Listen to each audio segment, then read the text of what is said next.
You have seen the courtroom scene. Nino Brown stands up. Wesley Snipes in a suit, facing the judge, facing the jury, facing the whole system. And he delivers the most famous speech in the history of black crime cinema. I am not guilty. You are the one that is guilty. The lawmakers, the politicians, the Colombian lords, all you who lobby against making it legal. Just like you did with alcohol during Prohibition. You are the one that is guilty. 34 years later, people still quote those words. They put them on t-shirts. They sample them in songs. Lil Wayne named his album series after the building in the movie. Cash Money Records named their entire label after the gang in the film. But here is what nobody ever told you. Those words were not written by a screenwriter. They were stolen from a real man in a real courtroom in Boston. A kingpin named Darryl Whiting stood up at his own trial and said almost exactly those words to a real judge. And the writers of New Jack City took that speech, barely changed it, and put it in Wesley Snipes' mouth. That is not the only thing they took, because Nino Brown was never one man. He was four real kingpins from 4 different cities stitched together into a single character. And the movie that made $47 million, that launched careers, that defined an entire era of black cinema, was built on the bones of men whose names the audience was never told. One from Detroit, one from Harlem, one from Queens, one from Boston. Each one gave Nino Brown a piece of himself. The apartment building came from one. The style and the swagger came from another. The world he operated in came from a third. And the courtroom speech, the most quoted scene in the entire film, came from the fourth. This is the real story behind New Jack City. The 4 men who became Nino Brown. This is that story. Start with Detroit, because that is where the structure came from. The Chambers brothers, Larry, Billy Joe, Willie Lee, Otis. 4 brothers from Marianna, Arkansas, a town so small and so poor that a young man's options ran from the cotton field to the highway out of town. The Chambers brothers took the highway. They went to Detroit. And in Detroit, in the mid-1980s, they built something that the city had never seen before. They took over an apartment building, not a corner, not a block, an entire building, a 4-story, 52-unit complex called the Broadmoor on East Grand Boulevard. And they turned every floor into a different operation, different product on each level, families still living in the building alongside the business, tenants who could not leave because the Chambers brothers had made it clear that leaving was not an option. If that sounds familiar, it is because you have seen it before. In the movie, Nino Brown takes over an apartment complex called the Carter. He moves the tenants out. He runs the operation from inside, floor by floor, unit by unit. A building turned into a machine. The Carter is the Broadmoor. The movie changed the name, changed the city, changed the faces. The structure is the same building in Detroit, lifted frame by frame. And the Chambers brothers did not run it like a corner crew. They ran it like a corporation. When the police raided their operation, they found organization charts, written bylaws, rules for the workers. Street-level dealers were told not to wear gold jewelry or expensive sneakers while on shift because it attracted attention. Workers recruited from their hometown in Arkansas were paid $500 a week and brought to Detroit specifically to move product. At their peak, the Chambers brothers supplied roughly 700 locations across the city. Every day, 700. They controlled over 50% of the entire market in Detroit. And they were generating, by federal estimates, $3 million a day. $3 million a day, from four brothers from a town most people have never heard of. And then the tape surfaced, because the Chambers brothers made the mistake that men swimming in that much cash always make. They got comfortable, and someone recorded them counting money, not on a table, in laundry baskets, actual laundry baskets overflowing with bills, and the brothers laughing and bragging while they sorted through it. That tape became evidence, and in February of 1988, a joint task force took them down. 18 months of investigation, $1 million in cash and jewelry seized, 68 vehicles, 250 pieces, 6 kilograms of product. Larry Chambers got life. Billy Joe got 45 years. Otis got 27. Willie got 21. 4 brothers, 1 building, and a movie that took their blueprint and put Wesley Snipes in front of it. But the Chambers brothers' story has one more detail that the movie captured without ever crediting.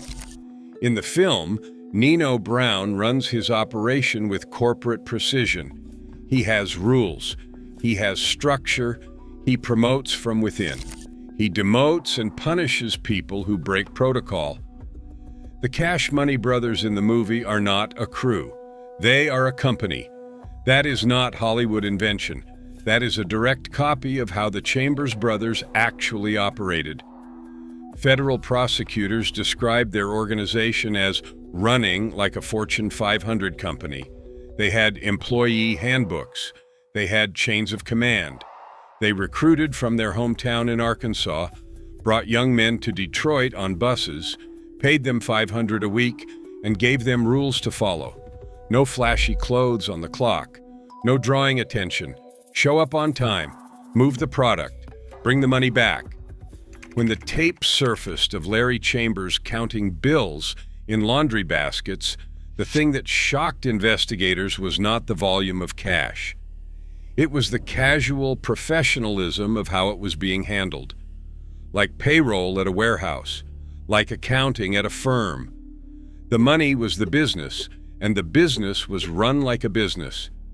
That entire corporate crime structure, the thing that makes New Jack City feel different from Scarface or The Godfather, came from 4 brothers in Detroit who never saw a dime from the movie that borrowed their model. Now, move to Harlem, because that is where the character came from. Nicky Barnes, Leroy Nicky Barnes. If you know this channel, you know the name. We are not going to retell his full story here because that has been done. But you need to understand what Nicky Barnes gave to Nino Brown, because without Barnes, the character does not exist. In the 1970s, Nicky Barnes was the most famous kingpin in America. Not the biggest, the most famous. He appeared on the cover of the New York Times Magazine in 1977 under a headline that made the President of the United States pick up the phone. Mr. Untouchable. That cover triggered a direct order from President Carter to find a way to bring Barnes down. Barnes ran a council of 7 black figures in Harlem. He dressed like a movie star before any movie was made about him. He walked into courtrooms like he owned them. He was acquitted so many times that the name Untouchable was not a boast. It was a record. When the screenwriter Barry Michael Cooper sat down to write what would become New Jack City, he was originally working on a script about Nicky Barnes for Quincy Jones. That Barnes script evolved, changed cities, changed decades, and became the story of Nino Brown. The Harlem setting, the style, the arrogance, the sense of invincibility, the idea of a black man so powerful that the system itself could not touch him. That is Nicky Barnes, transplanted from the 70s to the 80s, wrapped in a new name and handed to Wesley Snipes. Now moved to Queens, because that is where the war came from. Lorenzo Fat Cat Nichols, Southeast Queens, South Jamaica, 150th Street, a neighborhood that, in the 1980s, was the center of everything the rest of the city was afraid of. You have to understand what South Jamaica was in that era. This was not Manhattan. This was not the Harlem everybody saw in the movies. This was deep Queens. Residential blocks that looked normal during the day and turned into something else entirely after dark. Guy R. Brewer Boulevard, 150th, Baisley Park. Names that meant nothing to most New Yorkers and meant everything to the people who lived there. Fat Cat grew up in that world. He was not an outsider who moved in. He was from the soil. And by his early 20s, he controlled a significant piece of Southeast Queens with a grip that combined street-level authority with genuine community presence. He was known for giving back. Thanksgiving turkeys, school supplies, the kind of visible generosity that makes a neighborhood protect a man even when they know what he does after dark. That dual identity is one of the things the movie captured about Nino Brown. The scene where Nino distributes food to the community. That is not a Hollywood invention. That is what men like Fat Cat actually did. They understood that the neighborhood's silence was a product that had to be purchased, and the currency was not just fear, it was loyalty bought with kindness. But behind the turkeys and the school supplies was an operation that ran on absolute control. Fat Cat did not tolerate competition. He did not tolerate disloyalty. And he had a man whose job was to make sure everyone in South Jamaica understood the cost of both. His name was Howard Mason. The streets called him Pappy. Pappy Mason was not a businessman. Pappy Mason was a message.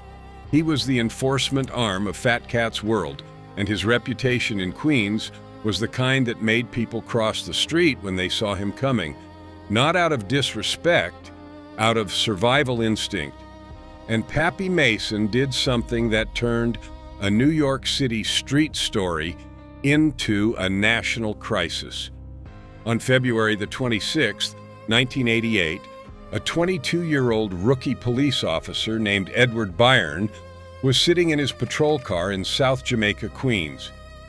He had been on the force for less than a year. On this night, he had been assigned to guard the house of a witness, a man who had agreed to cooperate with the authorities against local dealers. A simple, static assignment. Sit in the car, watch the house, make sure nobody bothers the witness. At 3:30 in the morning, someone approached the car. Officer Byrne never made it home.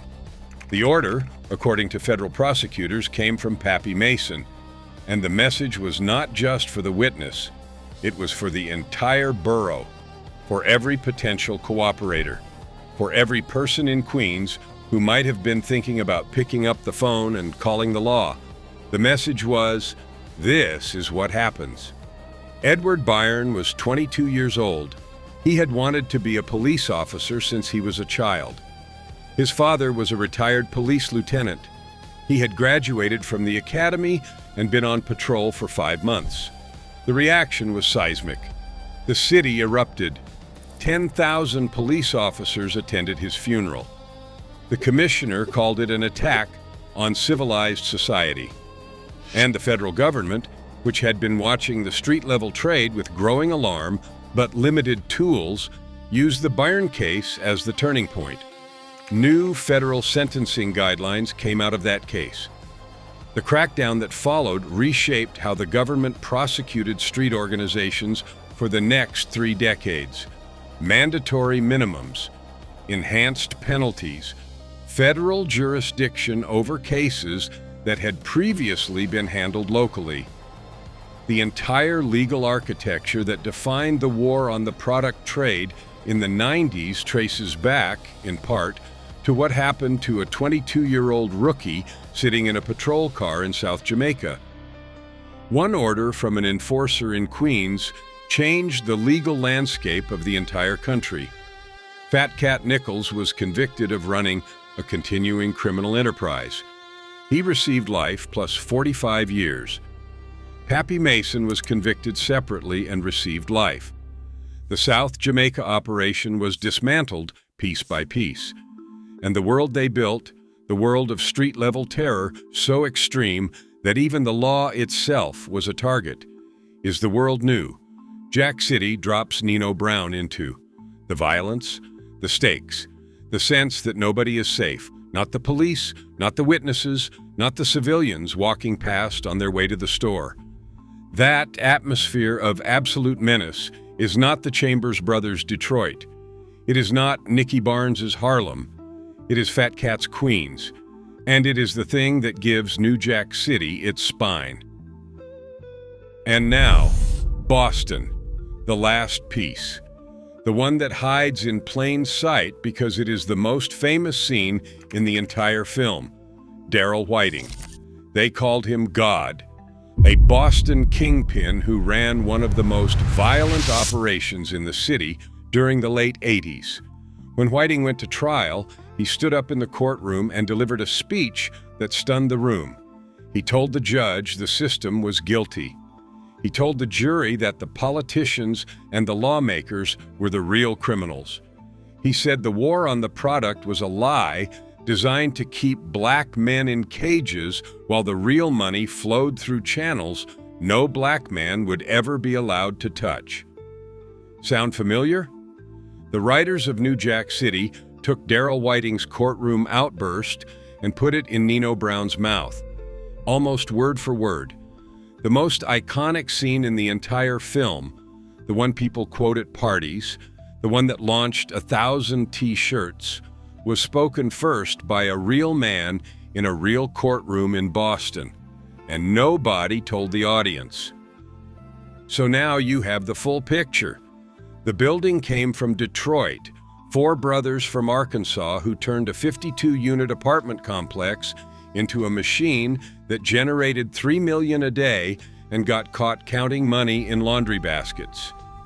The character came from Harlem, a man so untouchable that the President of the United States had to personally order his takedown, and whose style and arrogance became the template for the most famous villain in black cinema. The world came from Queens, a street king whose enforcer gave an order that took a 22-year-old cop and changed federal sentencing law for the next 30 years. And the speech came from Boston, a kingpin who stood up in court and told the system it was guilty, and whose words ended up in Wesley Snipes' mouth without credit, without acknowledgement, without anyone in the audience ever knowing they were hearing a real man's real fury played back as fiction. 4 men, 4 cities, 1 character. New Jack City took each of them, stripped away their names, and built Nino Brown out of the parts. The movie made $47 million. It launched Wesley Snipes into stardom. It made Ice-T a credible actor. It put Chris Rock on the map. And then the ripple effects went even further than the box office. Cash Money Records, the label that gave the world Lil Wayne, Juvenile, and the Hot Boys, took its name directly from the Cash Money brothers in the film. Lil Wayne named his album series Tha Carter after the apartment complex in the movie, which means one of the best-selling album series in hip-hop history is named after a fictional building that was based on a real building in Detroit called the Broadmoor that belonged to 4 brothers from Arkansas who are serving decades in federal prison. The chain runs from the Chambers Brothers' real apartment building to a fictional movie set to one of the most famous album titles in music. And the men at the beginning of that chain have never been acknowledged, never been compensated, and most of them have never been free since the day they were sentenced. Lil Wayne and Tyga have both referred to themselves as Young Nino. The courtroom speech has been sampled in rap songs for 3 decades. The character Nino Brown has become a permanent symbol in black pop culture, referenced by everyone from rappers to athletes to comedians. And the 4 men who gave Nino Brown his body, his style, his world, and his words got nothing. Larry Chambers got life in a federal cell. Nicky Barnes disappeared into witness protection and never came back. Fat Cat Nichols got life plus 45 years. Pappy Mason got life. Darrell Whiting went to prison, and his courtroom speech became somebody else's famous scene. 4 real lives, 4 real sentences, compressed into one fictional legend, and a movie that earned $47 million off their stories without ever saying their names. That is the real story behind New Jack City. The story the credits never told you. You watched Wesley Snipes play a character. You thought it was one man's story. It was 4. And every one of them paid for the life the movie made look glamorous.